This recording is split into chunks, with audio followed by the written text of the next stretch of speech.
4వ అధ్యాయం సమూయేలు గ్రంథము, మొదటి సమూయేలు గ్రంథము. బైబిల్ ఏంటయ్యా? మొదటి సమూయేలు గ్రంథము 24వ అధ్యాయము 17-18 వచనాలు చదువుకున్నాం. మొదటి సమూయేలు 24:17-18 వచనాలు.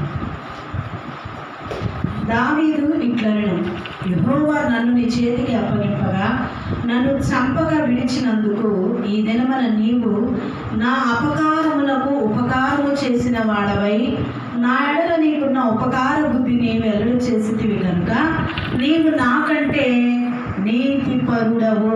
దేవునికి స్తోత్రం కలుగునుగాక. హల్లెలూయా, హల్లెలూయా. చదవబడినటువంటి లేఖన భాగము మొదటి సమూయేలు గ్రంథము 24వ అధ్యాయము 17-18 వచనాలు మనం చదువుకున్నాం. ఈ మాటలు సౌలుతో దావీదు చెబుతున్నటువంటి మాటలు. ఈ సౌలు ఎవరు అని మనకు తెలిసిన విషయమే అయినప్పటికీ కూడా కొద్ది నిమిషాలు ధ్యానం చేసుకుందాం. సౌలు దావీదు విషయంలో చూపించినటువంటి ఆ క్రూరత్వము, ఆ కఠినము, అంటే ఆ ద్వేషము ఏదైతే ఉందో పదవి వ్యామోహం అనే చెప్పుకోవాలి. అయితే దావీదు ఏమాత్రం కూడా సౌలు విషయంలో ఎటువంటి అపకారం చేసినట్లుగా ఎక్కడా కూడా లేదు. మనసులో కూడా తలంపు కూడా రానివ్వకుండా దేవుని సన్నిధిలో మాత్రమే సౌలు మీద చూపించినటువంటి ఆ ప్రేమ కేవలం దేవుని బట్టి మాత్రమే ఉంది. అయితే మరి ఎందుకని సౌలు ఈ మాట అంటున్నాడు? ఏమంటున్నాడు? నన్ను విడిచిపెట్టకుండా నన్ను చంపక విడిచినందుకు ఈ దినమున నీవు నాకు అపకారమునకు ఉపకారము చేసిన వాడవై నా ఎడల నీకున్న ఉపకార బుద్ధిని వెల్లడివి చేసితివి అంటున్నాడు. అంటే ఏంటి అంటే, చంపకుండా నన్ను విడిచిపెడతమే కాదు కానీ అపకారము చేయకుండా ఉపకారము చూపి ఉపకార బుద్ధి చూపించావు, నీ బుద్ధిని చూపించావు. అంటే మనం అంటూ ఉంటాం చాలాసార్లు, ఏమంటూ ఉంటాం అంటే బుద్ధిని చూపించావు కదా, మొత్తానికి అట్లయితేనే వ్యసనాల బుద్ధి చూపించావు కదా, లేకపోతే కనుక మాటలు విపరీతమైనటువంటి మాటలు బుద్ధి చూపించుకోకుండా విడిచిపెట్ల పేరు తగినట్లే బ్రతికావు అన్నట్లుగా కూడా పెద్దలు అంటూ ఉంటారు.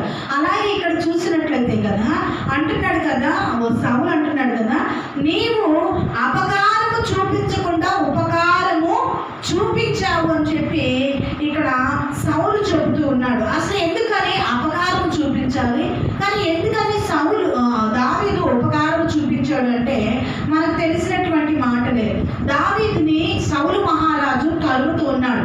ఎందుకని తరుముతూ ఉన్నాడు? పిల్లనిచ్చిన మానే, ఎవరో కూడా కాదు, బయటోడు అంతకంటే కాదు, లేకపోతే శత్రువు కూడా కాదు. కానీ శత్రువుగా మారిపోయడానికి కారణం ఏంటి అంటే, ఆనాడు గొల్యాతుని హతమార్చడానికి సౌలు విసిరినటువంటి సవాలు ఏదైతే ఉందో ఆ సవాలుకి దావీదు వెళ్ళి ఏమంటున్నాడు తెలుసా?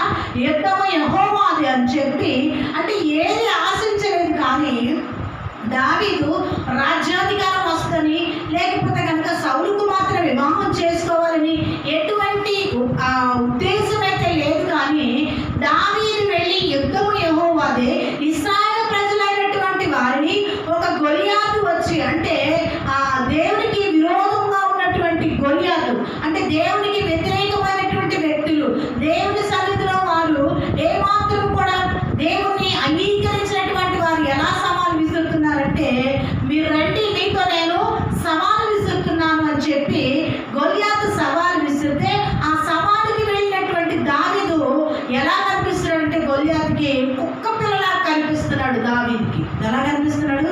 కుక్క పిల్లలా కనిపిస్తున్నాడు. అప్పటికి గొలియాతు చాలా మాటలు అన్నాడు, చాలా విపరీతమైనటువంటి మాటలు, అంటే నిరుత్సాహపరిచేటువంటి మాటలు మాట్లాడాడు. కానీ దావీదు ఎక్కడ కూడా నిరుత్సాహపడినట్లుగా కూడా లేదండి. దేవునికి స్తోత్రం కలుగునుగాక. హల్లెలూయా.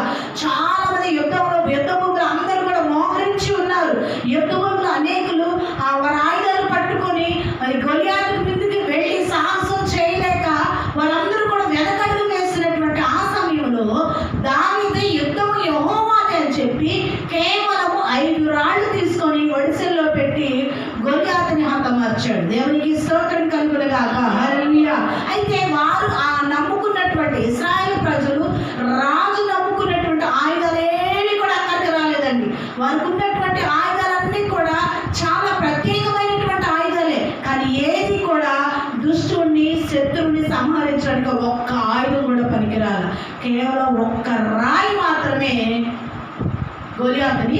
హతమార్చగలిగింది. దేవునికి స్తోత్రం కలుగును గాక. హల్లెలూయా. హతమార్చిన తర్వాత ఎప్పుడైతే కనుక గొలియాతుని హతమారుస్తారో, నేను నా కుమార్తెనిచ్చి వివాహం చేస్తాను, రాజ్యాధికారం ఇస్తాను, రాజ్యంలో కొంత భాగం ఇస్తాను అని చెప్పి సవాలు విసిరాడు సౌలు.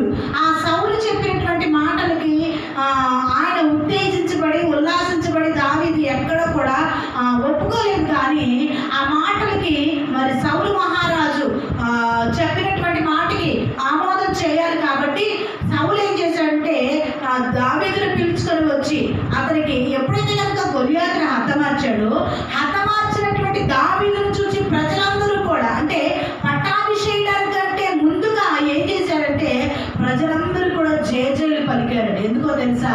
దుష్టుడు శత్రువునైనటువంటి వాడు హతమార్చాడు. ఒక చిన్న పిల్లవాడు శత్రువుని హతమార్చడం అనేది చాలా, అంటే చిన్న పిల్లవాడే కానీ చాలా ఎత్తుగా ఉన్నటువంటి గొలియాతుని హతమార్చడం అనేది చాలా గొప్ప విషయమే. కానీ వాళ్ళ దగ్గర ఇశ్రాయేలు ప్రజలందరి దగ్గర ఆయుధాలు ఉన్నాయి. కానీ గొలియాతుకు ముందుకు వెళ్ళి ఎవరు కూడా సాహసించలేదు. ఎవరు కూడా ఎదురుగా వెళ్ళి అతన్ని హతమార్చడం కానీ అతనితో యుద్ధం చేయడానికి కానీ ఎవరు కూడా సాహసించరా. కానీ దావీదు మాత్రం ఏం చేశాడంటే, ఈ యుద్ధం నేను కాదు చేసేది, దేవుడే చేస్తాడు అని చెప్పి తనకున్నటువంటి ఆయుధం ఏదైతే ఉందో, అంటే గొర్రెల్ని ఏదైతే కనుక తను కాచుకుంటున్నటువంటి గొర్రెల్ని ఏదైతే కనుక చెదరగొట్టాలని, ఎలుగుబట్టి కానీ సింహం కానీ ఏవైతే వస్తాయో వాటన్నిటిని చెదరగొట్టడానికి ఒక్క ఒడిసెలు మాత్రమే ఉంది దావీదు దగ్గర. ఆ దావీదు ఏం చేస్తాడంటే ఆ ఒడిసెని గిర్రా గిర్రా గిర్రా గిర్రా గిర్రా తిప్పి ఎప్పుడైతే విసిరి కొట్టగా గొలియాతుకి ఇక్కడ తగలగానే వెంటనే ముందుకు పడి అతన్ని దావీదు హతమార్చినట్టుగా చూస్తున్నాం. అయితే ఇదంతా జరిగింది ఒక ఎత్తు అయితే కనుక, ఎప్పుడైతే ప్రజలందరూ కూడా దావీదుకు 10,000 కొలది, సౌలుకు 1000 కొలది, వింటున్నారా? దావీదుకి ఎక్కువగా జేజేలు పలుకుతున్నారు. ఇప్పుడు అందరూ ఏం చేస్తారంటే దావీదు మహారాజా అన్నట్టుగా సౌలుని పక్కన పెట్టినటువంటి ఈ ప్రజలు సౌలు పక్కనే పెట్టేశారు. ఎందుకంటే శత్రువుని హతమార్చడానికి చిన్న పిల్లాడు, శత్రువుని హతమార్చడం ఏంటి? అతని మీద ఉన్నటువంటి దేవుడి కృప చాలా గొప్పది, అతని మీద అభిషేకం చాలా గొప్పది, దేవుడు అతని పక్షాన ఉన్నాడు అనేటువంటి విషయం ప్రజలందరూ నమ్మారు. ఆ నమ్మినటువంటి ఇశ్రాయేలు ప్రజలు ఏం చేస్తారంటే ఇప్పుడు దావీదుకి బాగా జేజేలు కొడుతున్నారు. బాగా అంటే బాగా జేజేలు కొడుతుంటే ఇప్పుడు సౌలు మహారాజుకి ఏం కలిగింది? అసలు లోపల ఈర్ష్య కలిగింది. నిజమే, చాలా మంది కూడా ఏంటంటే ఉన్నట్టుండి సడన్గా ఎదిగిపోయారు అనుకోండి, ఏమనుకుంటారు? ఏమని చాలా ఈర్ష్య పెరిగిపోద్ది. ఎక్కడి నుంచి వచ్చేస్తుందో, ఏం చేసేస్తున్నారు, ఏం చెందుతున్నారు, ఇంతగా వాళ్ళు ఎలాగ అభివృద్ధి పొందుతున్నారు, ఇలా కారణం అవడానికి కారణం ఏంటి అని చెప్పి చాలా మంది కూడా ఈర్ష్య వస్తుంది. కానీ ఎంత ఈర్ష్య వచ్చినా, అంటే మనం పెరిగే కొలది ఏమవుతూ ఉండాలంటే దేవుని సన్నిధిలో తగ్గుతూ ఉండాలి. మనం హెచ్చింపు కలిగి ఉండే కొద్ది దేవుని సన్నిధిలో తగ్గింపు కలిగి జీవించాలి. అయితే ఎప్పుడైతే ప్రజలందరూ కూడా దావీదుకు జేజేలు పలుకుతున్నారో ఇప్పుడు సౌలుకి ఏం కలిగింది తెలుసా? లోపల ఈర్ష్య కలిగింది. నాకంటే ఎక్కువగా దావీదుకి ప్రేమను చూపిస్తారా? నాకంటే ఎక్కువగా దావీదుకి గౌరవం చూపిస్తారా? నన్ను చూసినట్టుగా కాదు, నాకంటే ఎక్కువగా ప్రజలు దావీదుని ప్రేమిస్తున్నారు, ప్రజలు దావీదుని ఎక్కువగా గౌరవిస్తున్నారు, ఆయన రాగానే అందరూ వంగి సవరాలు కొడుతున్నారు. కాబట్టి ఉండడానికి వీలు లేదు. ఏమండి, దుష్టుడు వచ్చినప్పుడు అని ఎవరైనా వచ్చి దుష్టుని హతమారిస్తే లేదా శత్రువుని హతమారిస్తే వచ్చినటువంటి ఎవరైతే శత్రువుని హతమారుస్తారో అట్లాంటి వాడికి రాజ్యాధికారం ఇస్తే సగభాగం ఇస్తాను అని చెప్పినటువంటి ఈ సౌలు మహారాజుకి ఇప్పుడు ఏం కలిగింది తెలుసా? స్వార్థము, ఈర్ష, ద్వేషము, కోపము, క్రోధము, అన్ని అసూయ, అహంకారం అన్నీ వచ్చేసినాయి. ఎందుకో తెలుసా? దావీదుకి కలుగుతున్నటువంటి పరపతి, దావీదుకి కలుగుతున్నటువంటి ఆ గౌరవం, దావీదుకి కలుగుతున్నటువంటి ప్రతి గౌరవాన్ని చూసి సౌలు మహారాజు ముందే ఊహించేశాడు, ఇక ఉండడానికి వీలు లేదు అని చెప్పేసి వెంటనే ఏమైనా చేస్తే ప్రజలందరికీ అర్థమైపోద్ది. అంతే కదా? ఏమైనా చేశాము అంటే ప్రజలందరికీ అర్థమైపోద్ది. కాబట్టి ఇప్పుడు రాజకీయం చూపిస్తున్నాడు సౌలు మహారాజు.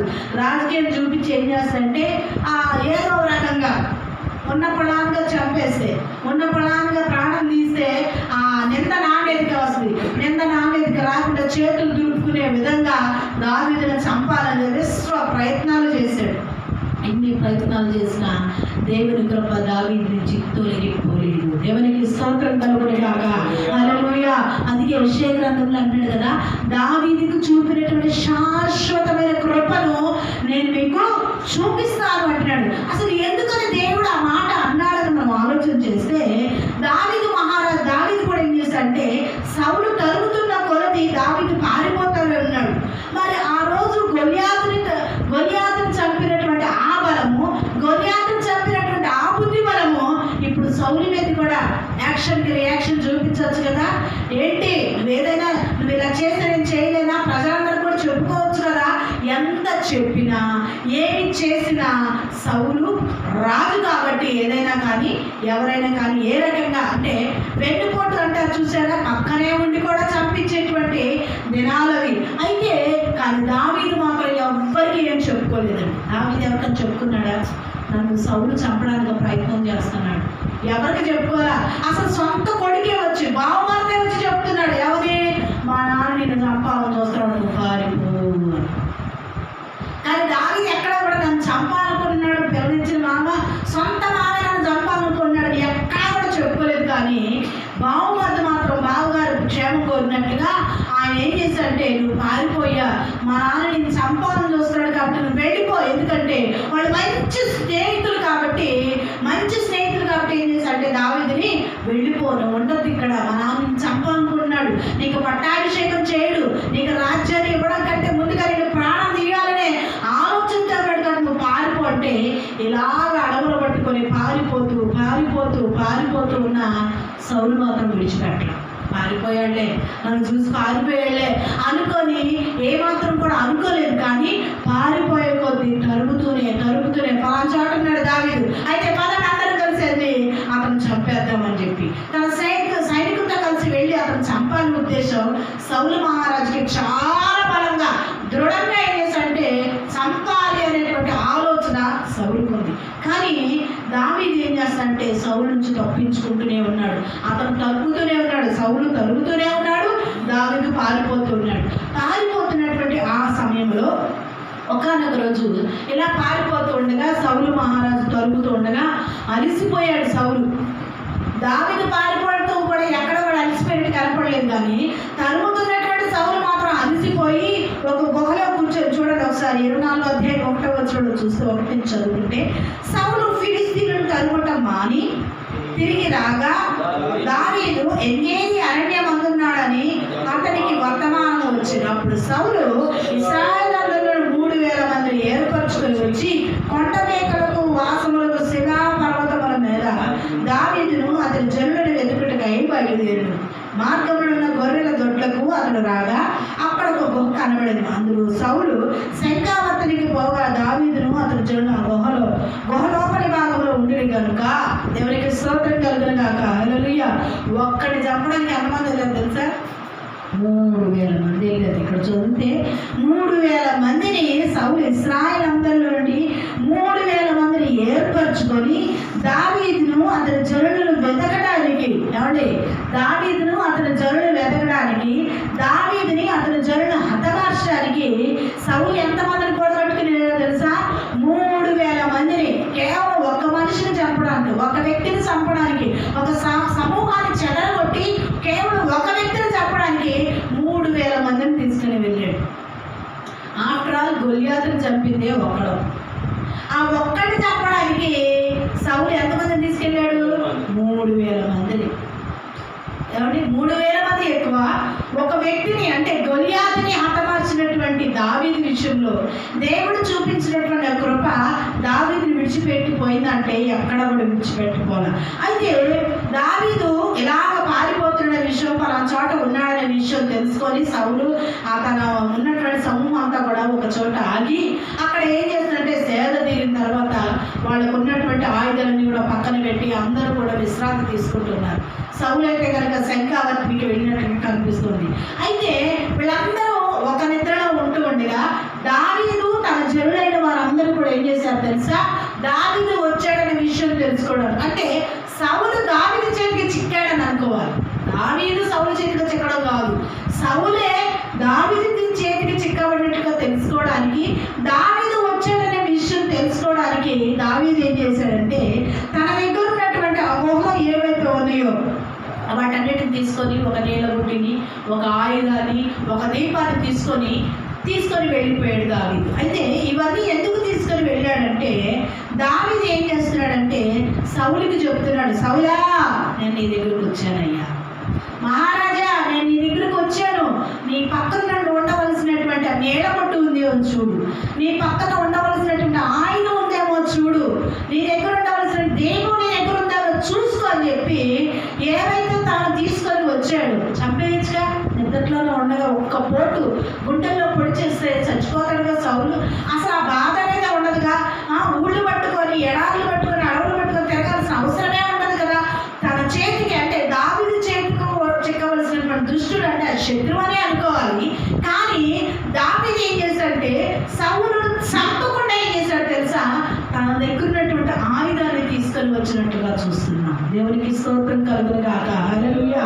అయితే ఇవన్నీ జరిగిన తర్వాత రాజుకు చెప్తున్నాడు, కొండెక్కి ఆ గుహ దాటి పైకెక్కి అంత దూరంలోకి వెళ్ళిపోయి మాట్లాడుతున్నాడు. ఏమని, సౌలా నేను నీ దగ్గరకు వచ్చానయ్యా, నేను నీ దగ్గరకు వస్తే నువ్వు నన్ను నమ్మవు, నాకు తెలిసి నీ దగ్గరకు వచ్చిన విషయం నువ్వు నమ్మవు, అందుకే నీ దగ్గర ఏమున్నాయో నీ ఆయుధాలు, నీ దీపము, నీ నీడ పుట్టి ఉందో లేదో ఒక్కసారి చెక్ చేసుకుని నీ దగ్గర ఉన్న వస్తువులు ఉన్నాయో చూసుకో అని చెప్పినప్పుడు వాటన్నిటిని చూసి సౌలుకి ఏం కలిగింది తెలుసా, కోపం రావాలి. ఏం రావాలి, ఇంకో కోపం రావాలి.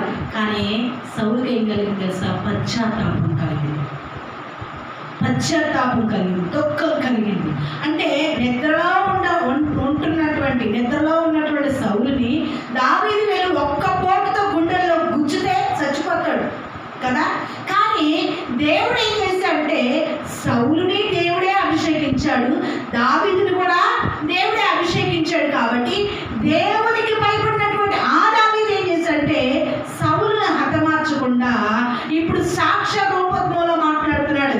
దావీదా, సౌలా నీ దగ్గర ఉందో లేదో ఒకసారి చూసుకో, నేను నీ దగ్గరకు వచ్చాను, నేను నిన్ను చంపేయచ్చు కానీ నేను చంపను. ఎందుకో తెలుసా, నిన్ను అభిషేకించినటువంటి దేవునికి నేను భయపడుతున్నాను. నువ్వు భయపడట్లేదేమో, నీ కళ్ళకి నేను ఒక్కడే కనిపిస్తున్నాను కానీ నిన్ను అభిషేకించినటువంటి దేవుడు నీకు కనబడతలేదు. ఎందుకంటే నీ అభిషేకము నీ నుంచి దూరం అయిపోయింది. కాబట్టి ఆ అభిషేకము దేవుడి యొక్క కృప దూరం అయిపోయిందని నువ్వు అనుకున్నావు, కానీ దేవుని కృప నీ మీద ఉంది, నా మీద ఉంది. కాబట్టి నేను నిన్ను ముట్టుకోను అని చెప్పాడు. దేవునికి స్తోత్రం కలుగును గాక. హల్లెలూయా. ఆ మాటలన్నీ అన్న తర్వాత ఇప్పుడు దావీదుతో సౌలు చెబుతున్నటువంటి మాటలు ఏంటంటే, దావీదు ఈ మాటలు సౌలుతో మాట్లాడి చాలించగా సౌలు అంటున్నాడు కదా, దావీదా నాయనా ఈ పలుకు నీదేనా అని బిగ్గరగా ఏడ్చేశాడు. ఇవన్నీ చెప్పిన మాటలకి సౌలుకి ఏడుపు వచ్చేసింది. ఏడుపు వచ్చి అంటున్నాడు కదా, యెహోవా నన్ను నీ చేతికి అప్పగింపగా నన్ను చంపకుండా ఎందుకు విడిచిపెట్టేశావు, ఈ దినమున నువ్వు నాకు అపకారానికి బదులుగా ఉపకార బుద్ధిని చూపించావు. దేవునికి స్తోత్రం కలుగును గాక. హల్లెలూయా. అప్పుడు గ్రహించాడండి తనకంటే దావీదు నీతిపరుడు అనే విషయం. దేవునికి స్తోత్రం కలుగును గాక. హల్లెలూయా. చాలా మంది కూడా మన జీవితంలో మన ఇరుగు పొరుగు వారు కానీ, లేదా మన బంధువులు కానీ, మన స్నేహితులు కానీ పక్కన ఉంటూనే మనకి వెన్నుపోటు పడిచేటువంటి వారు చాలా మంది ఉంటారు.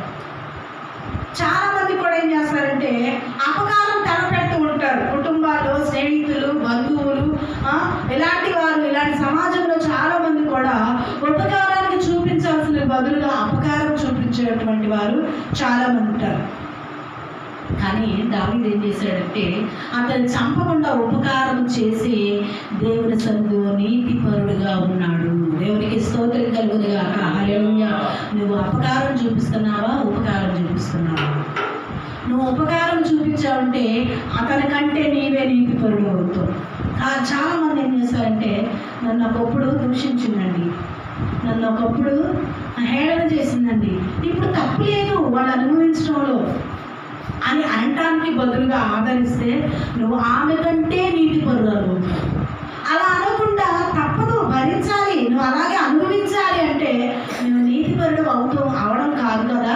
నువ్వేం చూపిస్తున్నావు చేస్తున్నావు అంటే నీలో ఉన్నటువంటి ఆ ద్వేషాన్ని, నీలో ఉన్నటువంటి ఆ కోపాన్ని చూపిస్తున్నావు. కానీ ప్రభు కోరుకుంటున్నది కాదు, నువ్వు ఆమె కంటే నీతిపరుడుగా ఉండాలని, ఆమె కంటే ఉపకార బుద్ధిని చూపించాలని చెప్పి ప్రభు కోరుకుంటున్నాడు. ఎవరికి స్తోత్రం కలుగునుగాక. హల్లెలూయా. ప్రభువైన యేసుక్రీస్తు వారు కల్వరి శిలువలో బలియాగమైనప్పుడు ఇటుపక్క కుడివైపు ఎడపక్క ఇద్దరు దొంగలు కూడా ఉన్నారు. ఇద్దరు దొంగలు ఒక వ్యక్తి అంటున్నాడు కదా, నన్ను నువ్వు కాపాడుకుంటూ నన్ను కూడా కాపాడు అన్నాడు. విన్నారా? అతనికి దేవుడికి సమస్తము సాధ్యమే, తను కాపాడుకోవచ్చు. కానీ పశ్చాత్తాపడకుండా, చేసినటువంటి తప్పుకి పశ్చాత్తాపడకుండా నువ్వు కాపాడుకున్నప్పుడు నన్ను కూడా కాపాడు అన్నాడు. కానీ ఇంకొక దొంగ అంటున్నాడు కదా, ఒరే పిచ్చోడా, మనం చేసిన పనికి ఇది ఖచ్చితంగా ఇది మనం శిక్ష అనుభవించాలి, మనకి ఏమాత్రం కూడా క్షమాపణ అనేది ఉండదు, మనకి ఏమాత్రం క్షమాపణ అనేది లేదు, మనకు శిక్ష అనుభవించడానికి తగును, మనకు తెలుసు, మనం శిక్ష అనుభవించాలని చెప్పి తన పాపాన్ని, తన వ్యక్తిత్వాన్ని ఏం చేశాడంటే దేవుడి సన్నిధిలో ఒప్పుకొని ఏమంటున్నాడంటే, ప్రభువా నీ చిత్తమైతే, నీకు ఇష్టమైతే అన్నట్లుగా బ్రతిలాడుకుంటూ, అంటే మాటల్లో ఆయన వ్యక్తపరచుకోలేదు కానీ తన తప్పును వ్యక్తపరిచినట్లుగా చూస్తున్నాం. దేవునికి స్తోత్రం కలుగుతుందా. ఇది నాకు తగును, ఈ శిక్షకు నేను పాత్రుని, ఈ శిక్షకు నేను అర్హత నాకు ఉంది అని చెప్పి దేవుని సన్నిధిలో ఒప్పుకుంటూ ఉన్నాడు. కాబట్టి అక్కడ ఆ దొంగ ఏమయ్యాడంటే, పశ్చాత్తాపడినటువంటి ఆ వ్యక్తికి దేవుడు ఏం చేశాడు తెలుసా, విమోచన క్రయధనాన్ని కలుగజేశాడు. దేవునికి స్తోత్రం కలుగునుగాక. హల్లెలూయా. అంటే మనం పశ్చాత్తాపడి దేవుడి సన్నిధిలో ఒప్పుకుంటే వాళ్ళు మనకి కీడే చేశారు. మరి ప్రజలందరూ కూడా యేసు ప్రభు వారికి కీడు కలగజేశారు. ప్రజలందరూ కూడా ఎంత విధంగా, ఎంత ఘోరంగా ప్రభు యేసుక్రీస్తు వారిని కొట్టారండి. ఒక్క మాట అయినా తిరిగి నన్ను ఎందుకు కొడుతున్నారు ఒక్క మాట అయినా ప్రశ్నించారు ప్రభు యేసుక్రీస్తు వారు. ఒకటి తక్కువ 40 దెబ్బలు, ఒట్టి కర్రతో 2 దెబ్బలు వేస్తేనే వాతలు తేలిపోతాయి, బెల్ట్తో 2 దెబ్బలు వేస్తేనే వాతలు తేలిపోతాయో. కానీ ప్రభు యేసుక్రీస్తు వారి శరీరం అంతా కూడా ఎలా ఉందంటే నాగలి చాళ్ళ పడే శరీరం అంతా కూడా దున్నబడింది. ఇప్పుడు మనకు తెలుసు, ఇప్పుడంటే ఇప్పుడు మనకి వర్షాలు పడుతున్నాయి, కానీ వర్షం పడినటువంటి నేల ఎలాగైతే నెల్లిడిచిపోయి, ఎలాగైతే కనుక భూమి బీడుబారిపోయి వర్షం కొరకు ఎలా ఎదురు చూస్తుందో, ఆ నేల ఎలాగైతే కనుక బీడుబారిపోయినటువంటి నేలగా ఉందో, తన శరీరం అంతా కూడా, యేసుక్రీస్తు వారి శరీరం అంతా కూడా అలాగా దొన్నబడి, అంటే ఎక్కడ కూడా తన శరీరంలో సౌందర్యం, ఇక్కడ శరీరం బాగుంది అనుకోవడానికి లేకుండా మొత్తం కూడా చేర్చబడింది. ఇదంతా ఎవరి కోసం? నీ పాపం కోసం, మా పాపం కోసం. మనం పశ్చాత్తాపడాలి దేవుని సన్నిధిలో. పాపాన్ని ఒప్పుకుంటే మనం ఏమవుతామంటే దేవుని సన్నిధిలో ఆయన మనకి విమోచన క్రయధనాన్ని కలగజేశారు. కానీ ఇక్కడ సౌలు విషయంలోకి వచ్చేసరికి దావీదు ఏం చేశాడంటే సౌలుని హతమార్చకుండా ఉపకార బుద్ధిని చూపించాడు. అసలు కడుపులో అంతా కూడా సౌలు విషయంలో ఎంతో కోపాన్ని పెట్టుకోవాలి. నన్ను నువ్వు చంపుతానంటావా? నీకు అసలు కొద్దిగా మనస్సాక్షి ఉందా? నీకు కొద్దిగా మనసు అనేది ఉందా? నీకు కొద్దిగా కూడా మానవత్వం లేదా? ఇన్ని ప్రశ్నలు వేస్తాం మనం మనుషుల దగ్గరకు వస్తే. దేవుడు మనం ప్రశ్నించాడు? మరి దేవుడు ఎక్కడైనా కానీ మనం ప్రశ్నించాడు? పిలాతు ఇచ్చినటువంటి, రోమా ప్రభుత్వం ఇచ్చినటువంటి ఆ న్యాయ తీర్పుకి, అది న్యాయం అని చెప్పడం కాదు, కానీ ఆ తీర్పు ఇచ్చినటువంటి ఆ తీర్పుకి ప్రభువైన యేసుక్రీస్తు వారు ఎందుకయ్యా నన్ను కొడుతున్నారు, ఎందుకయ్యా నన్ను హింస పెడుతున్నారు, ఎంతగా హింస పెడుతున్నారు, మీకు కొద్దిగా కూడా మానవత్వం లేదని ఎక్కడైనా ప్రభువైన యేసుక్రీస్తు వారు ప్రశ్నించారా ప్రజల్ని? ఎక్కడ కూడా ప్రశ్నించలేదండి. ఇక్కడ దావీదు కూడా ప్రశ్నించలేదు సౌలుని. దావీదు కూడా సౌలుని ప్రశ్నించకుండా, ఎక్కడా కూడా ప్రశ్నించకుండా ఏం చేస్తున్నాడంటే ఉపకారాన్ని చూపిస్తున్నాడు. అక్కడ దావీదుని చంపాలని ఉద్దేశం అయితే బలంగా నాటుకుపోయి సౌలు ఏం చేశాడు? వెంటాడుతూనే వెన్నాడు. కానీ దావీదుని చంపకూడదు, పోనీలే ఎంతవరకు నేను ఇలా చేశాను కదా, ఎట్టగొట్ట బతుకుతాడు, ఎక్కడ చోట ఉంటాడులే అని ఎక్కడ కూడా సౌలు కూడా కొద్దిగా కూడా జాలి, దయ అనే కనికరం లేకుండా ఏం చేశాడంటే దావీదుని తరుముతూనే ఉన్నాడు. దేవునికి స్తోత్రం కలుగునుగాక. హల్లెలూయా. ఆ తరుముతూ ఉన్నప్పుడు దావీదుకి చూపిస్తూ, సౌలుకి చూపిస్తూ అంటున్నాడు కదా, అయ్యా నేను నీ దగ్గరకు వచ్చానయ్యా అంటే సౌలు ఏడ్చేసి అంటున్నాడు. ఏమంటున్నాడు? నాకు అపకారం చేయకుండా, నన్ను చంపకుండా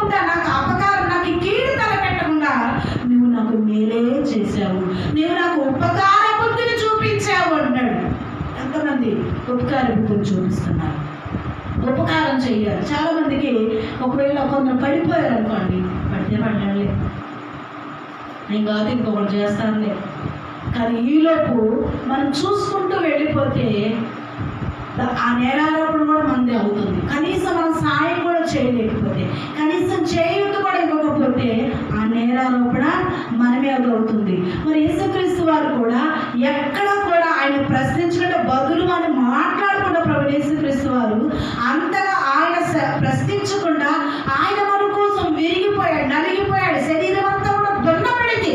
ఆయన నీతిపరుడుగా కనపడుతున్నాడు. దేవునికి స్తోత్రం కలుగును గాక. హల్లెలూయా. ఆ నీతిపరుడైనటువంటి యేసుక్రీస్తు వారే ఆ నీతిని చూపించినటువంటి, ఆ నీతిని చూపించగలిగినటువంటి ఆ నీతిని దావీదు కూడా చూపించి నీవు నాకంటే నీతిపరుడవి అంటున్నాడు. దేవునికి స్తోత్రం కలుగును గాక. హల్లెలూయా. మరి ఎంతమంది నీతిపరులుగా ఉండాలని కోరుకుంటున్నాడు? ఎంతమంది ఉండాలనుకుంటున్నారు?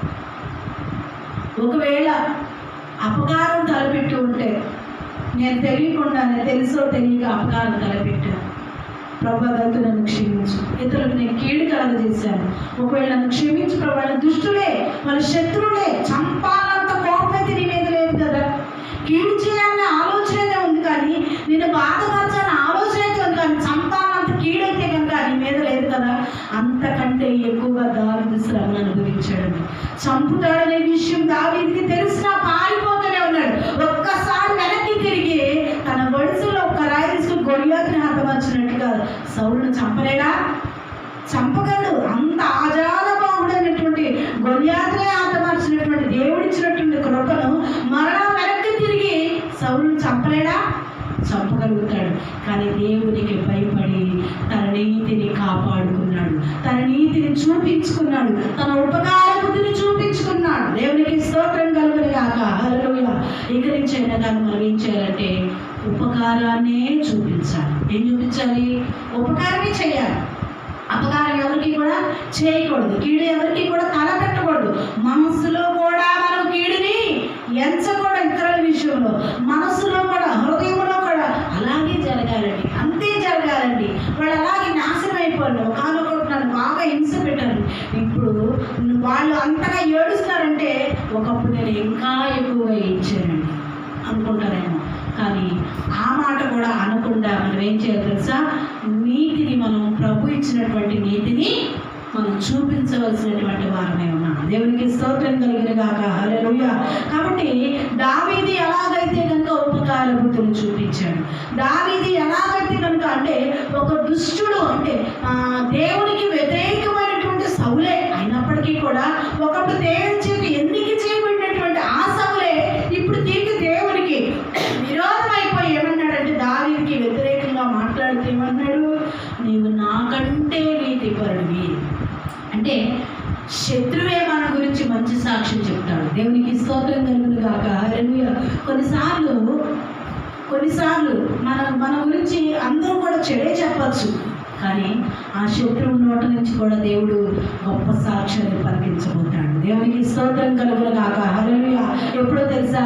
నీవు ఉపకార బుద్ధిని చూపించినప్పుడు నీవు నీతిమంతుడవు, నువ్వు పలానా వ్యక్తివి అని చెప్పి క్రీస్తు మనసు నీలో ఉన్నది అనే విషయము వారప్పుడు వారి నీ నీతిని గురించి వారు తెలియజేస్తారు. దేవునికి స్తోత్రం కలుగును గాక. హల్లెలూయా. అందుకు అంటున్నాడు కదా ఆ మాటకి, ఇక్కడ సౌలు అంటున్నాడు, ఏమంటున్నాడు? నీకున్న ఉపకార బుద్ధిని వెల్లడి చేసింది. బట్టబయలు చేసుకోవాలి. మన ఉపకార బుద్ధిని మనం ఏం చేయాలి తెలుసా? హృదయంలో పెట్టు. అయ్యో పాపం అంటే సరిపోదా? ఇలాంటి సానుభూతి ఎవరికి అక్కడికి రాదు. అయ్యో పాపం అంటే సరిపోద్దా? చాలు. పడిపోయాడు ఒకటి, లేకపోతున్నాడు, నిలబడలేకపోతున్నాడు, అయ్యో పాపం అంటే సరిపోతా? లేచి నిలబడతాడా? సరిపోతే ఏం చేయాలి? చేయునివ్వాలి, లేచి నిలబెట్టాలి. ఇంకెందుకంటే నేను ఎక్కువ చేయలేను. దాహం చేత అల్లాడుతుంటే మనం ఏంటి? ఒక చుక్క నోట్లో నీళ్ళు పోయాలి. నాకే కావాల్సిందండి, నాకు సరిపోతే, నాకు తాగడానికి సరిపోతే మరి ఆయనకి ఇస్తే ఎట్లాగా? నేను చాలా దూరం వెళ్ళాలి అని చెప్పి ప్రాణం పోయే స్థితిలో వ్యక్తికి మంచినీళ్ళు కూడా, దాహం కూడా ఇవ్వకపోతే నీవు కూడా ఏమవుతావు తెలుసా? దోషుడే అవుతావు. అంటే మన ఉపకార బుద్ధిని మనము చూపించాలి. మన నీతిని మనం ఏం చేయాలి తెలుసా? వెల్లడి చేయాలి, అందరికీ తెలియాలి. మన ఉపకారాన్ని అంటే దుష్టుడే ఆ విషయం మనకు దుష్టుడే అయినప్పటికీ మన ఉపకారము అందరికీ కనబడేట్టు చూపిస్తే దేవుడు కూడా ఏం చేస్తాడు తెలుసా, నిన్ను అందరికీ కూడా కనపరుస్తాడు. దేవునికి స్తోత్రం కలుగును గాక. హల్లెలూయా. ఒకవేళ ఈ లోకం నిన్ను ఎంచకపోయినా, నువ్వు నీతి పనుగా ఎంచట్లేదు, ఎంత చేసినా ఇంతే, నేను ఎంత మేలు చేసినా కానీ అందరూ నన్ను అలాగే మాట్లాడతారండి. కానీ ఒకనొక రోజు మాత్రం ఎప్పటికీ కూడా జయమే కోరుకుంటుంది. దేవునికి స్తోత్రం కలుగును గాక. హల్లెలూయా. ఒకవేళ కీడును అనిపిస్తున్నాం, కొన్నిసార్లు మనం మంచి చేసి కూడా కీడును అనిపిస్తాం, తప్పులేదు. కొన్నిసార్లు మనం మంచి చేస్తాం కానీ తిరిగి మనకి అది కీడే ఎదురు వస్తూ ఉంటుంది. అయినా కానీ మనం ఏం చేయాలి తెలుసా, మన నీతిని మనము వాడికి చూపించాలి. మన ఉపకార బుద్ధిని మనం చూపిస్తే మన నీతిని దేవుడు ఏం చేస్తాడంటే వెల్లడిపరుస్తాడు. దేవునికి స్తోత్రం కలుగును గాక. హల్లెలూయా. యేసుక్రీస్తు వారు కూడా ప్రశ్నించకుండా, బదులు సమాధానం ఇవ్వకుండా ఆయన కలువరిలో బలియాగం వేయాలంటే ఆయన నీతి మనకి కనబడుతుంది. ఆ నీతిని మనం చూడగలుగుతున్నాం, ఆ నీతిని మనం అనుభవించగలుగుతున్నాం. అంటే ఆ మాట మనం ఎలా చెప్పుకోగలుగుతున్నామంటే ఆయనలో నీతి కనబడుతుంది కాబట్టి ఆయన గురించి మనం మాట్లాడుకుంటున్నాం. కానీ ఆ నీతిని గురించి మనం మాట్లాడుకోకుండా అలాంటి అంతే అనవసరం, అట్లాంటి గురించి మాట్లాడుకో అనవసరం అనుకుంటే ఎప్పటికీ కూడా మాట్లాడుకోం. కానీ ప్రభువైన యేసుక్రీస్తు వారి గురించి ఇంకా చరిత్రగా తరతరాలుగా ఆయన గురించి మాట్లాడుకుంటున్నారంటే ఆయన నీతి వెల్లడి అవుతుంది. దేవునికి స్తోత్రం కలుగును గాక. హల్లెలూయా. మన నీతి మనకి ఏం చేస్తుందంటే రాజబాటలు వేస్తుంది. దేవునికి స్తోత్రం కలుగును గాక. హల్లెలూయా. మన నీతి మనకు మార్గం చూపిస్తుంది. చీకటిలో కూడా మనకు మార్గమై, చీకటిలో కూడా మనకు వెలుగుగా నిలబడుతుంది మన నీతి. ఎందుకో తెలుసా, ఆ నీతి ఎక్కడి నుంచి వచ్చిందంటే యేసుక్రీస్తు వారి నుంచి వచ్చింది. దేవునికి స్తోత్రం కలుగును గాక. హల్లెలూయా. అందుకే అపోస్తలుడైన పౌలు అన్నాడు కదా, నేను క్రీస్తుని పోలి నడుచుకొచ్చినాను, మీరు నన్ను పోలి నడుచుకోండి అన్నాడు. అంటే నన్ను పోలి నడుచుకుంటే ఆయన క్రీస్తుని పోలి నడుచుకుంటున్నాడంటే మనం కూడా ఎవరిని పోలి నడుచుకోవాలి? క్రీస్తుని పోలి నడుచుకోవాలి. క్రీస్తుని పోలి నడుచుకుంటే చీకటిలో కూడా క్రీస్తు స్వారూప్యం అంటే నీ మీద ఉన్నటువంటి ఆ వెలుగే ఆ చీకటిలో నీకు వెలుగుగా కనబడుతుంది. దేవునికి స్తోత్రం కలుగును గాక. అంటే దినదినము మనం వర్ధిల్లుతూనే ఉంటాం. ఎంత వర్ధిల్లే కొంత మనం ఏమవుతూ ఉంటారంటే మన నీతి మనకి వెలుగుగా కనిపిస్తుంది. మనం ఎంత దూరం వెళ్ళినా కానీ ఒకవేళ కొన్నిసార్లు మనకి అపజయాలే కలగవచ్చు, కానీ నీతిని మాత్రం ఎప్పటికీ కూడా విడిచిపెట్టకూడదు. అన్ని సందర్భాల్లో మనకి జయాలు రావాలి, అన్ని సందర్భాల్లో నేను మేలు అనిపించాలంటే కుదరదు. కొన్నిసార్లు కీడును అనుభవిస్తేనే మేలు యొక్క విలువేంటో తెలుస్తుంది. మేలు యొక్క జయము, దాని ద్వారా వచ్చేటువంటి జయము మర్చిపోలేనంత విషయంగా, మర్చిపోలేనంత జయము మనకి దేవుడు మనకి ఇచ్చేటువంటి దేవుడు. దేవుడికి స్తోత్రం కలుగును గాక. హల్లెలూయా.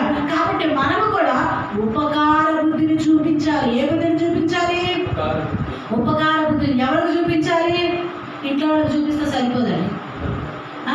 ఇంట్లో వాళ్ళకి చూపిస్తే, స్నేహితులకు చూపిస్తే, నీకు తెలిసిన వాళ్ళకి చూపిస్తే సరిపోదు. మన శత్రువుల విషయంలో మనం ఉపకార బుద్ధిని చూపించాలి. నిన్ను ఎవరైతే దూషిస్తున్నారు, నీకు ఎవరైతే కనుక హేళన చేస్తున్నారు, నిన్ను ఎవరైతే కనుక దూషిస్తున్న అటువంటి వారి విషయంలో మనం ఉపకార బుద్ధిని చూపిస్తే దేవుని సన్నిధిలో మనము నీతి పరులముగా ఉంటాము. దేవునికి స్తోత్రం కలుగును గాక. హల్లెలూయా.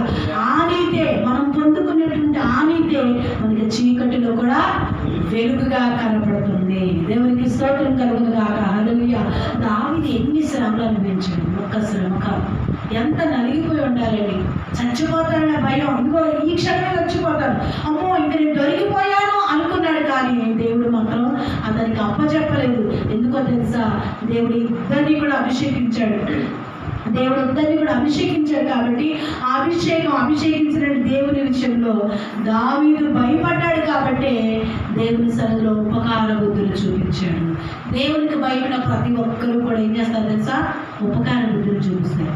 దేవుని భయం లేదు, దేవుడు అంటే భయం లేదు, దేవుడు అంటే భక్తి లేదన్నాడు. ఉపకారం చూపించారు, అపకారమే తలపెడతారు.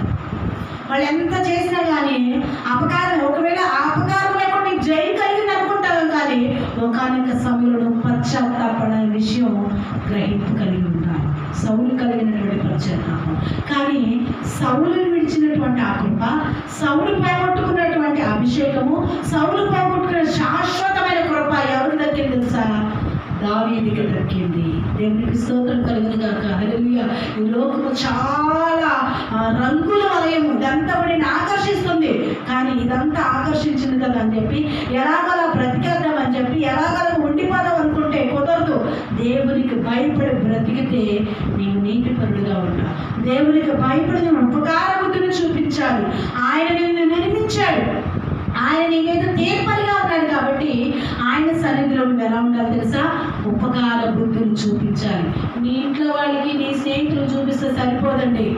నీ దుష్టుడు నీకంటూ ఎవరైతే కనుక నేను దూషిస్తున్నారు, అవమానపరుస్తున్నారు, హేళన చేస్తున్నారు, అటువంటి వారి విషయంలో నీవు ఉపకార బుద్ధిని చూపించాలి.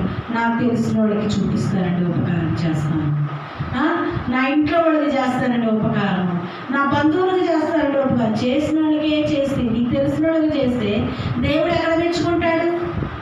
శత్రువుడికి చేసిందే దేవుడు చూస్తాడు. దేవునికి స్తోత్రం కలుగును గాక. హల్లెలూయా. మరి దేవుడు కూడా ఈ లోక జనాంగమైనటువంటి వారు ప్రతి ఒక్కరు కూడా ఆయన శిక్షకు పాత్రుడు. ప్రతి ఒక్కరు కూడా ఆయన మీద ఏదైతే చూపిస్తే ఒక్కసారి కూడా నన్ను ఎందుకు ఒక్కసారి కూడా ఆయన ప్రశ్నించకుండా, ఒక్కసారి కూడా బదులు చెప్పకుండా, ఆయన ప్రశ్నించకుండా మౌనమైపోయాడు. అంటే ఆయన నీతి మనకు కనబడుతుంది. దేవునికి స్తోత్రం కలిగింది కాక. హల్లెలూయా. ఆయన నీతి మనకు కనబడుతుందంటే మనం ఏం చేయాలి తెలుసా? ఆయన స్వారూప్యంలోనికి రావాలి. ఆయన స్వరూపంలోకి వస్తే మనం నీతిమంతులుగా ఆయన దేవుని సన్నిధిలో దావీదు ఎలాగైతే కనుక ఉపకార బుద్ధిని చూపించి నీతి పరుడుగా శత్రువు నోట నుంచి ఎలాగైతే పలికాడో మనము కూడా అలాగ దేవుని సన్నిధిలో ఉపకార బుద్ధిని చూపించి నీతి పరులంగా ముందుకు కొనసాగిపోదాం. దేవుడి మాటలు దీవించి ఆశీర్వదించి దీవించును గాక. ఆమేన్. హల్లెలూయా. హల్లెలూయా. కనపరుచుకుందాం. స్తోత్రం. హల్లెలూయా. నా దేవుడు శ్రమలోనైనా నన్ను విడువడు, నడిపిస్తాడు నా దేవుడు శ్రమలోనైనా నన్ను విడువడు.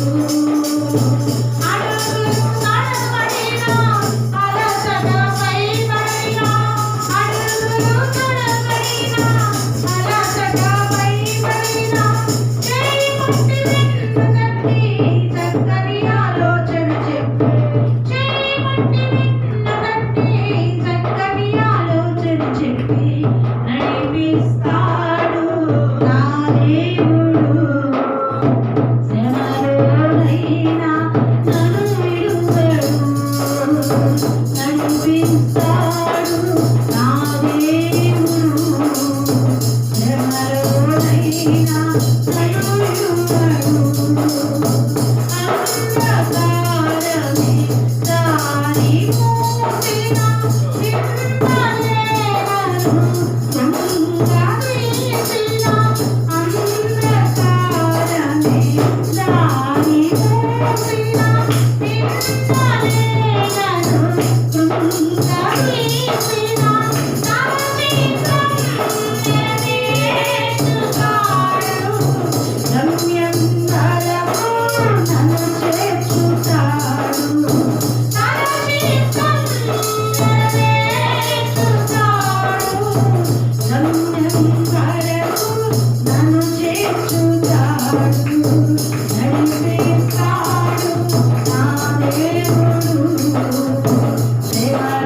పుణ్యముగా